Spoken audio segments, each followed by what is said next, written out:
ብሎ መስጠት ከራሳችሁ ሳይሆን የታዘዛችሁት እኔ ከሰጠኋችሁ ነው እያለ እንደሚነግረን ሁሉ እዚህም ስለ ገንዘብ አወጣጥ አሰጣጥ ከሰጠን በኋላ ከነገረን በኋላ ዛሬ ባለፈው ላይ በተለይ የገበያን ውል አስምራችሁ ካልያዛችሁ ወዮላችሁ ብሎ ከመከረን በኋላ የመጨረሻ ላይ አንቀጹ ምን መጣ?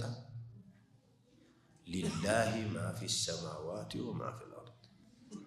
እንኳን የእያንዳንዳችሁ ገንዘብ ይቺ ምንት ትንሽ ነገር ከአላህ ሀብት ጋራ ከአላህ ኃይል ጋራ ከአላህ ንብረት ጋራ ሲመጣጸን ምንም የማይወክለው ትንሿ ገንዘባችሁ 1 ቢሊዮን 2 ቢሊዮን ትሪሊዮን በጣም ጥቂቶች የሆኑ ገንዘቦች አይደሉም።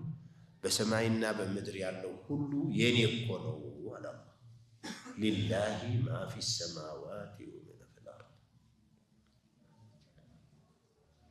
ሊላሂ ማ ፊ ሰማዋቲ ወማ ፊ አልአርድ።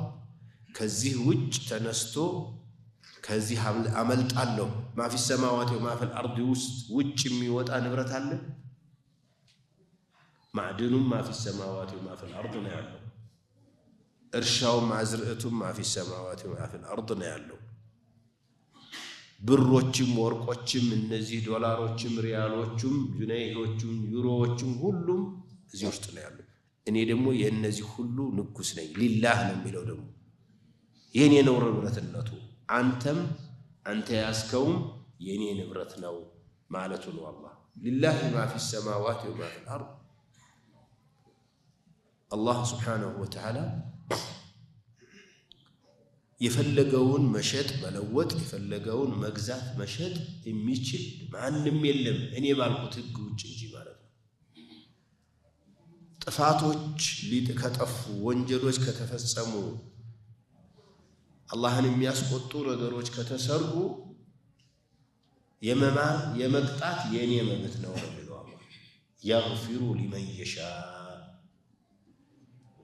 እንዴት አርጎ ምህረቱን እንዴት ነው የሚያመቻቸው? አላህ ወደ ተውበት እንድንመለስ ያደርገናል።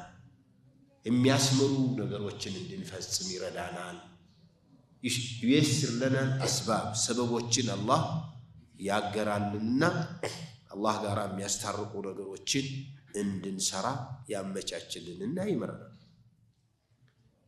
ከፈለገ ደግሞ ወይዐዚቡ መን የሻ የፈለገውን ደግሞ የተለያዩ ነገሮች ጥፋት ውስጥ እንዲገባ ያደርገውና የፈለገውን ይቀጣል። ለምን? ወላሁ ዐላ ኩሊ ሸይኢን ቀዲር። አላህ ሁሉን ማድረግ የሚችል